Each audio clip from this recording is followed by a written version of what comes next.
নমস্কাৰ, মই ৰঞ্জন চৌধুৰী। নতুন বছৰতে আচলতে বিহুৰ ওপৰত এটা ভিডিঅ' কৰাৰ প্ৰগ্ৰাম আছিলে আৰু সেই মৰ্মে ঠিক ভোগালীৰ আগে আগে ডক্টৰ হীৰেণ গোহাঁই ছাৰৰ লগত মই কথা পাতি আছিলোঁ যে ছাৰ, এই ভোগালী বিহুৰ ওপৰতে মই এটা ইউটিউবত কৰিব বিচাৰিছোঁ। তেতিয়া তেখেতে ক'লে, ভাল কথাটো। তো গতিকে বিহুৰ লগত বাকী যি কথা বতৰাবিলাক আছে এইবিলাকো সামৰি লৈ তুমি এইটো প্লেচ কৰিবলৈ চেষ্টা কৰিবা। তো ছাৰক মই কমিটমেণ্টটো দিছিলোঁ যে হয় মই কৰিম বুলি, কিন্তু মই সেই কমিটমেণ্ট ৰাখিব নোৱাৰিম। কাৰণ ঠিক যেতিয়া কৰিম বুলি ভাবিলোৱে আৰু ঠিক এই উৰুকাৰ দিনাই এটা বেয়া সংবাদ কাণলৈ আহিলে। ৰাজীৱ আৰু আমাৰ মাজত নাই। ৰাজীৱ গম পাইছেনে? মই ৰাজীৱ চধিয়াৰ কথা কৈছোঁ। অৰিজিনেলি ৰাজীৱ গগৈ হয়। তো তিনিচুকীয়া জিলাত মই একচুৱেলি চাওক, এতিয়া কোনে কি টাইটেল লিখিব, কোনে কাৰ কি নাম হ'ব, এইটো তেওঁলোকৰ নিজস্ব ব্যক্তিগত কথা, তাত মই ক'বলৈ একো নাই। কিন্তু কোনোবাই যদি নিজৰ নাম নিজৰ জেগাৰ ওপৰত ভিত্তি কৰি টাইটেলটো বনায়, সেইটো ভালে কথা, তেওঁ হয়তো সেইটো লৈ কনচাৰ্ণ হয়। কিন্তু তিনিচুকীয়া জিলাতে দেখা গৈছে যে দুজনে তেওঁলোকৰ সাংস্কৃতিক জগতৰ লগত জড়িত। একজনতো তথাকথিত সাংস্কৃতিক কৰ্মী আৰু ৰাজীৱটো সম্পূৰ্ণ সাংস্কৃতিক কৰ্মী। নাম টাইটেল সলনি কৰিলে। একজনে একেবাৰে আৰম্ভণিৰ পৰা এইটো বিভিন্ন ধৰণৰ বজাৰত তেল পোৱা যায় নহয়, আমি যে খানাত ইউজ কৰি থাকোঁ, সফলা তেলটো মই জনামতে চবতকৈ বেছি কষ্টলি। তো গতিকে চৰকাৰক সফলা তেল মাৰি মাৰি মাৰি মাৰি একদম এতিয়াতো গৈ কেন্দ্ৰত মন্ত্ৰী হৈ গ'ল। যোগ্যতা থাকক বা নাথাকক কোনো কথা নাই, এতিয়া দেশে বিদেশে ফুৰি আছে। আৰু চৰকাৰৰ যোনটো অসমৰ বিৰোধী নীতি, অসমৰ এগেইনষ্টত যোৱা নীতিবিলাকৰ এগেইনষ্টত তেওঁ কেতিয়াও মাত মতা নাই।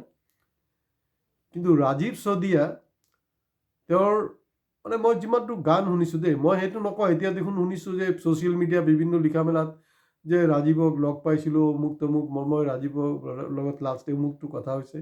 মই এইচব মিছলীয়া কথা ক'ব নাজানো। মই ৰাজীৱক কেতিয়াও ফোনত কথা পতা নাই, কেতিয়া মই ৰাজীৱক দেখাও নাই।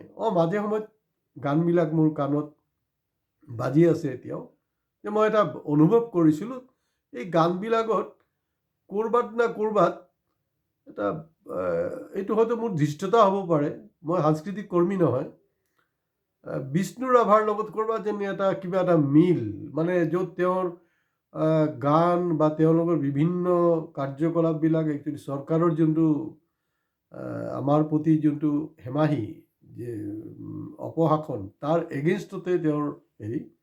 তো ৰাজীৱৰ ক্ষেত্ৰতো মই তেনেকৈ পালোঁ। আপোনালোকে বিশ্বাস কৰে নকৰে নাজানো। তো মোৰ মিছেছে তাই মোক কৈছে, জানানে এনেকৈ এনেকৈ এটা বেয়া খবৰ। তাই অলপ ভাবুক হয়, মই সেইটো লৈ বেছি এটা হেৰি কৰা নাই। মইতো ইতিমধ্যে গম পালোঁ যে এনেকুৱা এনেকুৱা এটা দুৰ্ঘটনা হৈছে। তো যি নহওক, একদম সঁচা কথা ক'বলৈ গ'লে আমি ভোজ কিন্তু আমি খাব নোৱাৰিলোঁ দেই। ভোজ খাবলৈ নোৱাৰিলোঁ, সম্ভৱেই হোৱা নাই। কেনেকৈ খাম? ৰাজীৱৰ লগত মোৰ কোনো ব্লাড ৰিলেশ্যন নাই, মোৰ কোনো টেষ্টেই হোৱা নাই যে কেনেকৈ খাম। মোৰ ৰুচিৰ বিৰুদ্ধে গৈছে। যে বজাৰত গৈ কিবা এটা লৈ আহিম বুলি ভাবি আছিলোঁ, শেষ মুহূৰ্তত বাদ দিছোঁ। আৰু ভোজত কিবা কিবি এটা খাওঁৱে আমি কম বেছি। তো যি নহওক, এতিয়া আমি দেখিছোঁ যে ৰাজীৱৰ যে শোক অসমৰ চাৰিওফালে এইটো হেৰি হৈছে, স্পষ্ট হৈছে, একেবাৰে ধুবুৰীৰ পৰা শদিয়ালৈ। আৰু ধুবুৰীৰ পৰা শদিয়ালৈ বুলি কওঁতে তেওঁৰ আৰ্থিক টনাটনি বা তেনেকৈ নিজস্ব গাড়ী ঘোঁৰা নথকাৰ কাৰণে তেওঁ হয়তো শদিয়াৰ পৰা ধুবুৰীলৈ যাব পৰা নাই। কিন্তু তেওঁ উজনি নামনি গোটেই অসমৰ কাৰণে কিন্তু তেখেতে গান গাইছে। তেওঁৰ বিভিন্ন গানবিলাক আপোনালোকে শুনিব, তাত বস্তুবিলাক পাব। মই খাব পৰা নাই, কিন্তু বহু মানুহ আহিছে। মই কাকো সমালোচনা কৰিব খোজা নাই, কিন্তু তেওঁলোকে বুকুত হাত ৰাখি ক'ব পাৰিবনে যে তেওঁলোক যেতিয়া পিছলৈ আহিলে লগ ধৰিবলৈ পৰিয়ালক, ভোজ নোখোৱাকৈ আহিছে, ভোজ খাই আহিছে। আৰু তাতকৈও আৰু দুৰ্ভাগ্যজনক ঘটনা হ'ল, ৰাজীৱৰ ঘৰৰ পৰা মেক্সিমাম কিমান 20 কিলোমিটাৰমান দূৰত হ'ব, আৰু এটা শ্বিডিউল প্ৰগ্ৰামেই আছিলে। উৰুকাৰ দিনাখন এটা কালচাৰেল প্ৰগ্ৰাম ৰেডি হৈ আছিলে, যিটো সময় গোটেই অসম মানে শোকত হৈ আছে, স্তব্ধ হৈ আছে। সেই মুহূৰ্ত দেখা গৈছে যে একজন তথাকথিত গায়কে সেইদিনাখন গানো গালে। কেনেকৈ গাব পাৰিলে নাজানো। আৰু আমাৰতো পগলা ছিংগাৰ একজন আছেই নহয়, তেওঁৰ নাম কৈ আৰু TRP বঢ়াই লাভ নাই, তেওঁতো খালি TRP চক্কৰতে থাকে। আৰু যিজন গায়ক, মানে সংগীত বুলি নহয়, যিকোনো সাংস্কৃতিক কৰ্মী যদি আপুনি হ'বলৈ হয়, তেতিয়াহ'লে কিন্তু আপোনাৰ ভিতৰত এটা মানৱতা থাকিব লাগিব। তেখেতে এই পগলা ছিংগাৰজনে মানৱতাৰ বিৰুদ্ধত গৈ এই ৰাজীৱক চিনি নাপাওঁ, কোন হয়, এই ধৰণৰ যে টুলুঙা মন্তব্য, এইচব একো নহয়, মানে জাষ্ট এটা TRPৰ কাৰণে কৰিছে। এইবিলাক আপোনালোকে নাভাবিব যে কিয় এনেকৈ ক'ব লাগে, এই জানি শুনি কৰে। সদায় মানে পলিটিকেল লিডাৰৰ নিচিনা লাইমলাইটত থাকিব লাগে। তেওঁ কালি ৰাজ্যসভাত চান্স পালে গুচি যাব, আৰু তেনেকুৱা মানে প্ৰকৃতিৰ মানুহ। তো যি নহওক, এই কথাটো মৰ্মাহত কৰিছে। আৰু চবতকৈ দুখ লগা কথাটো হ'ল, আজি 11 বছৰ পাৰ হ'ল, BJP চৰকাৰ আহিছে, চব ফালে দেখোন টোল গেটৰ একদম পূৰা ৰমৰমীয়া ব্যৱসায় চলি আছে, ৰাস্তা বনাই আছে, ক'ৰবাত ঠিকাদাৰ পইচা পাইছে, ক'ৰবাত পোৱা নাই, ক'ৰবাত দুৰ্নীতি হৈছে। এইবিলাকতো সমাজ মাধ্যমত নিউজবিলাক আছেই দেখোন। তেওঁলোকে ৰাস্তা বনাই আছে দেই, গোটেই ভাৰতবৰ্ষত। অসমত গ'লে খুব ৰাস্তা বনাইছে, পকা দলং বনাইছে, যোনটো যোৱা 75 বছৰত হোৱা নাই, এতিয়া তেওঁলোকে কৰিছে। কিন্তু দুৰ্ভাগ্যৰ বিষয় যে যোনটো শদিয়া ব্ৰিজখনটো হৈ গ'ল, কিন্তু তাত যে চাপাকুৱাৰ পৰা ৰাজীৱৰ গাঁৱলৈ যাবলৈ, এই গোটেই বিস্তীৰ্ণ গাঁও বুলি কওঁতে কেইবাটা গাঁও আছে তাত কিন্তু এতিয়ালৈকে পকী মানে হোৱা নাই, দলং হোৱা নাই। এতিয়া কেঁচা দলঙৰ ওপৰত নিৰ্ভৰ কৰিয়ে মানুহে অহা যোৱা কৰি আছে। তো গতিকে মই মুখ্যমন্ত্ৰীক আহ্বান জনাইছোঁ, তাত যাতে সেই কেঁচা যোনটো ব্ৰিজ আছে সেইটো পকীকৰণ কৰা হয়। আৰু এইটো উদ্ঘাটনৰ কাৰণে আমাক মোদীক মাতিবলৈ দৰকাৰ নাই, মুখ্যমন্ত্ৰী ডাঙৰীয়া নিজে আহি এইটো কৰক। আৰু শত্ৰু হয়, তেওঁ চৰকাৰৰ ফৈদত গান গোৱা নাই, তেলিয়ানি কৰা নাই, কিন্তু মুখ্যমন্ত্ৰী ডাঙৰীয়া, আপুনি এটা বস্তু জানি থ'ব, আপুনিতো যথেষ্ট মানে জ্ঞান বুদ্ধি ৰখা মানুহ, পলিটিক্সটো আপুনি জানে। খুব সৰু সৰু কাম কৰি একচুৱেলি বহুত বেছি মাইলেজ ল'ব পাৰে। বহুত ডাঙৰ কাম কৰিবৰ দৰকাৰ নাই। ৰাইজৰ ৰিকুৱাৰমেণ্টবিলাক বহুত কমেই, খুব সৰু থাকে।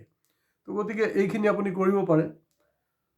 আৰু 2014ত আমি যেনেকৈ দেখিছিলোঁ প্ৰতিশ্ৰুতি কিবা কিবি পৰিৱৰ্তন, ঠিক তেনেকৈ বহু ৰাজনৈতিক নেতাৰ সমাগম হৈছে মানে আমাৰ ৰাজীৱৰ ঘৰত।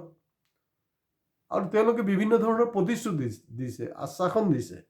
আৰু দেখিছোঁ চবেই ৰাজীৱৰ ল'ৰাক, মানে 7 বছৰীয়া কণমান ল'ৰাজনক মানে শিক্ষা বা এডুকেশ্যনৰ ব্যৱস্থাটো কৰাৰ কাৰণে তেওঁক মানে একদম ল'বলৈ সাজু হৈ আছে। কিন্তু মোৰ এটাই প্ৰশ্ন, যে ৰাজীৱৰ মিছেছ, মই তাইৰ লগত, উপাচাৰৰ লগত মই ইতিমধ্যে কথা পাতিছোঁ, কথা পতাৰ পিছতেহে মই এপিছডটো কৰি আছোঁ দেই, এনেই কথা নাই। কাৰণ আৰম্ভণিত মই ফোন কৰা নাই, কাৰণ তেওঁ একেবাৰে হতাশ ক্লান্ত হৈ আছে। এইটো পৰিস্থিতিত ফোন কৰি আমনি কৰি কোনো লাভ নাই। আৰু বহুতে ইতিমধ্যে মোক ৰিকুৱেষ্ট কৰি আছে যে ৰাজীৱৰ ওপৰত আপোনাৰ এটা দৃষ্টিভংগী আপুনি কৰাটো ভাল আমাৰ কাৰণে। কিন্তু মই তেওঁৰ দহালৈকে মই ৰখি দিছিলোঁ। তো যি নহওক, এতিয়া দহাটো শেষ হ'ল। আৰু মই জনামতে যোনটো তেওঁৰ ৰাজহুৱা আদ্যশ্ৰাদ্ধ, সেইটো ফেব্ৰুৱাৰী 9 তাৰিখে হ'ব। তো ৰাইজ যাতে তাত যায়। তো ইয়াত মোৰ ডাঙৰ প্ৰশ্ন হ'ল, ৰাজীৱৰ মিছেছৰ, তাৰ ৱাইফৰ কোনো দায়িত্ব ল'ব খোজা নাই কেলে? মই সেইটো ক'বলৈ খোজা নাই যে কোনোবাই তেওঁক মানে বিয়া কৰাওক বা অমুক তমুক, তেনেকুৱা নহয়। এইটো মোৰ কথাবিলাকক ভুল নুবুজিব। মোৰ কথাটো হ'ল, চৰকাৰে তাই যে একেবাৰে মূৰ্খ তেনেকুৱা নহয়, তাইৰ এটা মিনিমাম যোগ্যতা আছে। আৰু মই জনামতে তাইৰ লগত মই যেতিয়া কথা পাতিলোঁ, লাষ্ট ADR এক্সামতে এপিয়াৰ হৈছে। তো ITI হেৰিও আছে, ডিপ্ল'মাও আছে, গতিকে এটা যোগ্যতা আছে। গতিকে মুখ্যমন্ত্ৰীয়ে তেখেতক সেই এটা চাকৰিৰ বন্দোবস্ত কৰাটো খুব জৰুৰী হয়। আৰু আজি সংবাদ মাধ্যমত নহয়, ছ'চিয়েল মিডিয়াত পালোঁ যে মুখ্যমন্ত্ৰীয়ে নাকি ৰাজীৱৰ কাৰণে 5 লাখ টকাৰ এটা অনুদান আগবঢ়াইছে। সঁচা নে মিছা নাজানো, কাৰণ ছ'চিয়েল মিডিয়াততো বিভিন্ন ধৰণৰ কথা বতৰাবিলাক ওলাই থাকে। কিন্তু ইয়াত এটাই মোৰ ৰিকুৱেষ্ট, যদি আপুনি এই ডিমা হাছাৰ এই কয়লা খনিৰ শ্ৰমিকক যদি আপুনি কম্পেনচেশ্যন হিচাপে 10 লাখ টকা দিব পাৰে, ইয়াত 5 লাখ টকাটোৰ কোনো ধৰণৰ মাইনে নাথাকে। আৰু ইতিমধ্যে আমি দেখিছোঁ, এতিয়াতো চবে এয়া সাংবাদিকেই হওক, সাহিত্যিক হওক, কবি হওক, তথাকথিতবিলাকৰ মই কথা কৈছোঁ দেই, বা তথাকথিত ছ'চিয়েল ৱৰ্কাৰেই হওক, তেওঁলোকে চব বঁটাৰ কাৰণে পগলা হৈ আছে। মানে বঁটা কেতিয়া পাব সেইটো কাৰণে চৰকাৰৰ এগেইনষ্টত নাযায়। তো মোৰ মতে ৰাজীৱক আগতে মানে অসম গৌৰৱ চৌৰৱ সেইবিলাক প্ৰপাৰ নহয়, মানে ৰাষ্ট্ৰীয় এটা পুৰস্কাৰ। এতিয়া দেখোন বাৰু ঠিক আছে, 26 জানুৱাৰীটো গুচি গ'ল, উপায় নাই এতিয়া, কাৰণ লিষ্টটো আগতে ৰেডি হৈ যায় নহয়, কাক কোক পদ্মশ্ৰী দিব, কাক কি দিব, সেইটো আগতে ৰেডি হৈ যায়। ঠিক আছে বাৰু, এক মুহূৰ্তত ঘটনাটো হ'ল। কিন্তু 15 আগষ্ট আহি আছে বা আৰু অকেশ্যন আহি আছে, তেখেতক ৰাষ্ট্ৰীয় পৰ্যায়ত যাতে স্বীকৃতি পায়, সেইটোৰ মুখ্যমন্ত্ৰী যাতে এইটো ব্যৱস্থা কৰে, তাৰ কাৰণে খুব জৰুৰী হয়। আৰু শদিয়া মানে এনেকুৱা এটা কথা, শদিয়ালৈ মই গৈছোঁ, আৰু শদিয়া তাৰমানে কি হ'ল, যে কোনোবা যদি ডক্টৰ, স্পেচিয়েলি মই কৈছোঁ দেই, ডক্টৰ, আমাৰ সময়ৰ কথা কৈছোঁ, এতিয়াতো ধৰি লওক বিভিন্ন অফিচ তাত হ'ল, শদিয়াত যদি কোনোবা ডক্টৰক ট্ৰেন্সফাৰ কৰিছে, আমি ধৰি লৈছোঁ যে সেইটো তেওঁৰ পানিছমেণ্ট ট্ৰেন্সফাৰ। মানে শদিয়া ইমান বেকৱাৰ্ড হৈ আছিলে। তো যিনক এতিয়া ব্ৰিজ হোৱাৰ পিছত উন্নত হৈছে, কিন্তু তাত কৰিব লগা ঢেৰ কাম আছে। মই ইতিমধ্যেই কৈছোঁ যে যাতে মুখ্যমন্ত্ৰী তাত এই কেঁচা দলংখন পকীকৰণ কৰে, তেওঁ নিজে উদ্ঘাটন কৰে, সেইটো খুব জৰুৰী হয়। আৰু আমি এই হিমা দাসেই হওক বা লাভলীনা বৰগোহাঁই হওক, তেওঁলোক যেতিয়া ষ্ট্ৰাগল কৰি উঠি আছিলে, সেই সময়ত কিন্তু কোনো তেওঁলোকক হেল্প নকৰে। তো গতিকে ৰাজীৱৰ যি ধৰণৰ তেওঁ প্ৰতিষ্ঠা পাব লাগিছিল, তেওঁক যি ধৰণে মানুহবিলাকে বেক কৰিব লাগিছিলে, সেই ধৰণে কৰা নাই।